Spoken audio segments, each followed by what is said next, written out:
professora Verônica Marques. Estamos aqui para mais uma aula de matemática para o segundo ano e estamos também no estúdio com a professora Esther Marques e com Brielle Bombodi. O sobrenome de Brielle eu ainda não aprendi, mas eu ainda vou aprender. Bom dia, professora Esther. Bom dia, professora Verônica. Estamos aqui super animadas para essa aula de matemática que é sempre maravilhosa, eu digo, não é? Porque tem jogos, né? E matemática está no nosso cotidiano, então é muito maravilhoso matemática. É verdade, professora Esther. Está sempre no nosso cotidiano. Ai, baguete não, Verônica. Baguete. É porque ela tem a descendência ali, a origem ali italiana, viu, gente? Ela é chique toda. A nossa intérprete aqui, Brielle. Deixa eu ver se eu aponto direitinho para ela. Aqui, apontei direito. Ai. Vamos lá, vamos conversar um pouquinho sobre... Ai, eu me posiciono, crianças, desculpem, eu me posiciono de forma diferente, que eu estou num estúdio diferente e nós estamos hoje com uma produtora diferente, né, Vanessinha? Noção de grandeza. A gente vai conversar um pouquinho aqui sobre outras questões, mas antes, né? Me ajuda aí, Vanessinha, a passar aqui. Eu acho que eu tô on. Antes a gente vai fazer uma leitura de leite. Essa leitura da árvore de livros, vocês têm acesso aí à aritmética da Emília na árvore de livros.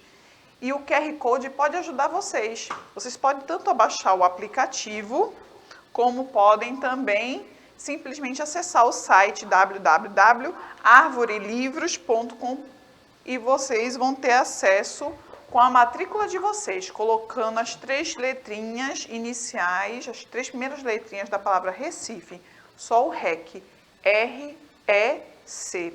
E em seguida, a matrícula de vocês, tá certo? Vamos fazer a nossa leitura. Foco na tela para fazermos a leitura. As medidas. Então, o trecho do livro Aritmética da Emília vai ser relacionado ao nosso tema, as medidas. As medidas.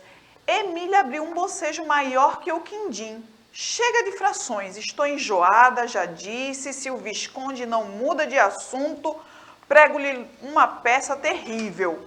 Ponho fogo com um fósforo nessas barbinhas de milho que ele tem no pescoço. Não é preciso chegar a tanta violência, senhora Marquesa, respondeu o Visconde, frisando ironicamente a palavra Marquesa. Já acabei a lição de frações. Vou agora falar sobre as medidas e o sistema métrico.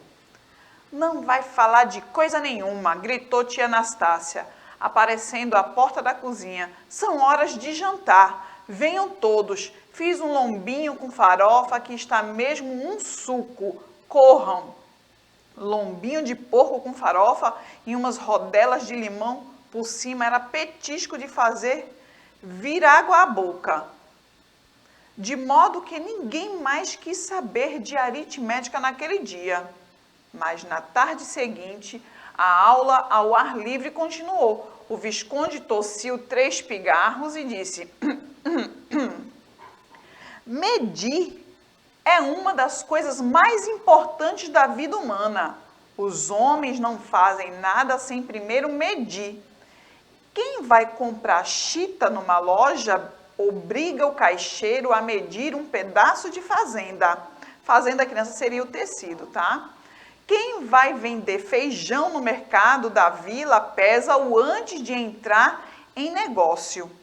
Pesar é medir. O automóvel que para numa bomba de gasolina a fim de encher o tanque faz o bombeiro medir a gasolina que entra. O bombeiro aí, no caso, criança, seria o frentista, né, professora Esther? Isso. A gasolina, a fim de encher o tanque, faz o bombeiro medir a gasolina que entra. Sem essas medições, seria impossível negociar se eu vou a uma casa e peço um pedaço de morim ou um pouco de açúcar. Faço papel de idiota. Tenho de pedir tantos metros de morim ou tantos quilos de açúcar. A base da vida dos negócios, portanto, é a medição. Mas todos os países tinham suas medidas, de modo que a atrapalhada era grande. Daí veio a ideia de organizar medidas que servissem para todos os povos. E os sábios começaram a estudar a questão. As medidas devem ser de 3 espécies. Temos que medir as coisas que têm comprimento com uma corda, uma peça de morim. Temos que medir os líquidos como o querosene, o vinho, o leite ou as coisas esfareladas ou reduzidas a pequenos pedacinhos, como o arroz, o açúcar, o café, e temos de medir o peso de certos materiais. Em primeiro, os sábios trataram de achar a melhor medida para as coisas que têm comprimento e inventaram um metro. O que é um metro? Vamos ver, quem sabe? Metro é um pedaço de pau amarelo dividido em risquinhos que há em todas as lojas, respondeu Emília. Serve para medir chitas e para dar na cabeça dos fregueses que furtam carretéis de linha. Esqueceu-se do principal, Emília. Esqueceu-se de dizer que esse pau amarelo tem sempre o mesmo comprimento. Em qualquer país do mundo que você vai, encontrará sempre o metro das lojas com o mesmo comprimento. Mas para achar o comprimento que devia ter o metro, os sábios torceram a orelha. Era preciso encontrar uma medida fixa, que os homens não pudessem nunca alterar. E então eles se lembraram de tomar a distância entre o Equador e o Polo Norte. Fizeram lá uns cálculos e acharam que tinha 5.130.740 toesas. O que é toesa? Era uma medida de comprimento usada lá na Europa. Mas se havia essa toesa para que inventaram o metro. A humanidade não ia vivendo muito bem com a toesa? Não ia. O comprimento da toesa era, como se diz, arbitrário, sem base, variando de um ponto para outro. Não prestava a toesa, eles mediram aquela distância em toesas porque não havia outro meio. E assim segue a nossa leitura, né? E vocês podem continuar essa leitura na árvore de livros, tá certo? A aritmética da Emília. Fica aí a dica, tá certo? Olha aí, mas eu queria chamar a atenção para o que a gente precisa destacar nessa leitura para iniciarmos a nossa aula de hoje. Num certo ponto aí da leitura, vocês podem ver nessa marca que eu fiz azul aí, onde está escrito assim, mas todos os países tinham suas medidas, de modo que a atrapalhada era grande. Já pensou cada lugar tendo uma medida? Eu vou comprar um determinado tecido para fazer um vestido, como é que eu vou chegar naquele outro país e pedir aquele metro que eu preciso, se lá é diferente? Então, a atrapalhada era certa. Se cada lugar tinha um jeito de medir um determinado tamanho, como sendo para eles padrão, para eles, mas em outro lugar já não era aquilo ali. Né? Então, não era exatamente um padrão para o mundo. Então, para o mundo, para todos os países, a gente chama de não padronizado. Porque em um canto era de um jeito, outro canto era de outro e a atrapalhada era certa. Tá certo? Aí nós temos as medidas, olha aqui, ó, vou voltando aqui, ó, medidas padronizadas e medidas não padronizadas. Né? Então, essas não padronizadas é que causava toda a trabalhada, toda a atrapalheira, né, professora Esther? É verdade, professora Verônica. Geralmente a gente tem um costume antigamente de medir em palmos, mas imagina, cada pessoa tem uma mão do tamanho diferente, não é? A criança tem a mãozinha pequena. Já pensou a gente tirando medidas em vários tamanhos de mãos? Fica complicado. Então, a medida padrão é a melhor. Isso. Aí a gente vai aí ver direitinho aí isso daí que a professora Esther falou. Vou só mostrar as fotos, que a professora Esther já explicou bem direitinho. E a gente vai depois conhecer também aquelas que são padronizadas, que agora no mundo todo, onde eu chegar, eu pedi um metro vai ser um metro aqui, vai ser um metro na China também, vai ser do mesmo jeito. Não vai mudar nada. Se eu for para os Estados Unidos, 1 metro vai ser do mesmo jeito também, não vai mudar nada. Então, nós vamos conhecer o que seriam essas medidas não padronizadas que a professora Esté falou. A professora Esté tinha um cúbito também, né, antigamente para os egípcios, e eles se complicavam porque esse cúbito era a medida da ponta do dedo maior do faraó até o cotovelo. Era o cúbito, tá certo? Só que aí o faraó ia morrer. E quando viesse outro faraó? O braço de um não é o braço do outro. A gente pode tirar pelo braço do nosso coleguinha. Aí tinha complicação. Olha a atrapalhada aí que o livro da aritmética da Emília vem dizer pra gente, né? Tinha que ter algo padrão. O braço de um não era padrão no mundo. Não é todo mundo com o mesmo tamanho de braço, né? Então, o cúbito eles mediam, eles chamavam de cúbito isso daqui, essa distância daqui do cotovelo até a ponta do dedo maior. Mas aí morreu o faraó, troca de faraó vem, faraó vai, muda o tamanho, né? Então, é uma medida não padronizada. Os passos, ainda hoje a gente às vezes usa, né, professora Esté? Isso. Para a gente... Se não está com a medida na hora, né? Não está com o metro, né, disponível na hora, aí você quer comprar alguma coisa, eu vou ver se vai dar lá naquele cantinho da minha casa, aí a gente mede nos passos, né? Mas corre o risco. Corre o risco. E outra, quem medir na sua casa, se for a senhora ou o seu esposo, tem que ser a mesma pessoa que vai para a loja para comprar. Para comprar, porque se for a outra pessoa, já o passo vai ser diferente, tá certo? Então, não é padronizado, esse uso aí dos passos não é uma medida padrão. Nós temos também o quê? O palmo, né, professora Esté? Isso, foi o que eu falei, né? Tem gente com mão de todo tamanho, né?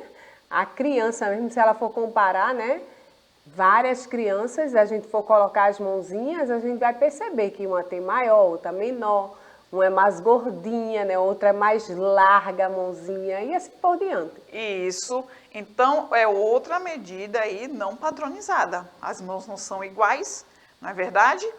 Aí nós entramos agora nos instrumentos de medida padronizadas. Nós temos a fita métrica, né, professora Esté? Quem é que usa geralmente a fita métrica? Geralmente, a costureira, ela não deixa de ter a fita métrica, tá? Para tirar medida aí da pessoa que vai fazer a roupa, né? E também para comprar o tecido, né? Quando a gente vai comprar, geralmente quem atende a gente tá lá com a fita métrica, né? Inclusive naquela régua de madeira, né? Que foi dito na aritmética da Emília. Da Emília. Um pau amarelo cheio de tracinhas. Foi assim que a Emília colocou. Nós temos também a balança, né? Como instrumento de medida padrão, né? Ou seja, é padronizada aí essa medida. Nós temos também o termômetro, que no caso, para a temperatura, né? A balança, vocês sabem que é para ver ali, tá? Ganhou peso, perdeu peso, né? Controlando ali o que o médico, né? Aí já tem um médico aqui na minha frente olhando ali, ó, você já ganhou um pezinho, Verônica. Aí nós temos o termômetro para ver a temperatura do corpo, ou esse outro termômetro aí, vermelhinho aí, daí é o mercúrio, para ver a temperatura do ambiente, tá certo? Ou seja, de algo externo, que não é o nosso corpo. Pode ser a sala da nossa casa, a cozinha. Nós temos também o relógio. Nós também temos a medida padrão do tempo, tá certo? Nós temos aí os líquidos. Vamos comprar refrigerante, a gente precisa de quê? A gente precisa saber quantos litros tem naquela garrafa PET, né? Quantos litros minha mãe quer que eu compre de refrigerante? Vai ser a de 1 litro, a garrafa de 1 litro, de 2 litros. Então, nós também medimos o líquido. E o nosso desafio do joguinho. Vocês podem aí, ó, pelo QR Code, ter acesso ao jogo que eu vou brincar agora com a professora Esté. Olha aí, professora Esté, que instrumento é usado para se pesar? Letra A, o litro. Letra B, a régua. Letra C, a balança. Ou letra D, o termômetro? Professora Verônica, com certeza a letra C, a balança, tá? Ela coloca aí a medida em quilograma. Perfeito, muito bem. E a nossa próxima questão? Que letra é usada para representar o quilograma? Que a senhora falou agora? Olha só, quilogramas. Aí eu tenho 1 quilo, é isso, professora Verônica, de arroz. E a letra A representa muito bem. KG, né? KG. Quilograma. E aí vocês vão continuar esse jogo em casa por aquele QR Code. Eu vou passar aqui o joguinho para a gente ir para a revisão. Então, vimos as medidas não padronizadas, as padronizadas, os instrumentos de medida, as unidades de medida e os usos dessas medidas aí nesse joguinho, que eu aconselho vocês continuarem jogando. Dá um print aí nessa tela para que vocês cumpram aí o desafio. O que você tem em casa, né, para usar como instrumento de medida? Fotografa? Posta na rede social e coloca lá #EducaRecife, tá certo? Espero que vocês tenham gostado da nossa aula de hoje. Muito obrigada, professora Esther. Muito obrigada, Brielle. Tchau, tchau, crianças. Até a próxima.